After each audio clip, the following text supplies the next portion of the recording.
So మరి PSR Anjaneyulu గారు చేసింది ఒక పెద్ద నేరం కింద కూడా పరిగణించవచ్చు, ఎందుకంటే ఒకరి భవిష్యత్తును అయినా పక్కదారి పట్టించారు. సో మరి ఇతనిపై ఎటువంటి యాక్షన్ తీసుకునే అవకాశం ఉందంటారు? అసలు లీగల్గా కూటమి ప్రభుత్వం చాలా అగ్రెసివ్గా సీరియస్గా ఉంది.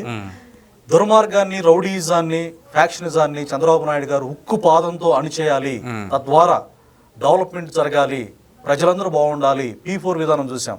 అంటే బాగా సెటిల్ అయిన well settled people, poor people సహాయం చేయాలి. అలాంటి ఆలోచన ఎవరికి వస్తుంది? ఈ మొత్తం ప్రకృతి వనరులతో సహా దోచుకున్న జగన్మోహన్ రెడ్డి గారికి నేను మాత్రమే ధనవంతుడిగా ఉండాలి, నేను మాత్రమే ఒక లూసిఫర్లా ఉండాలనేటువంటి ఆలోచన కాకపోతే ఇంకోటి కాదు. లూసిఫర్ మీన్స్ శాటన్ అంటారు. జగన్మోహన్ రెడ్డి గారు బైబిల్ ఫాలో అవుతారు కదా, అది చెప్తారు కదా. ఫాలో అవ్వర్లే, ఫాలో అయితే ఇలాంటి దుర్మార్గానికి ఆయన బానిస అవ్వడు.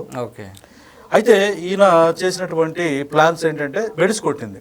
ఆయన కోణంలో దేవుడు ఉన్నాడు అని చూస్తారు అంటాడు కదా, గాడ్స్ జడ్జిమెంట్ జరిగింది.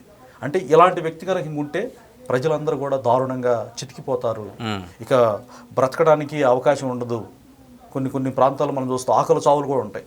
అలాగా ఆంధ్ర రాష్ట్రం కూడా అవుద్దని చెప్పి దేవుడు ఆంధ్ర వైపు చూసి కూటమి సర్కార్ని గెలిపించాడు అనేది నా అభిప్రాయం.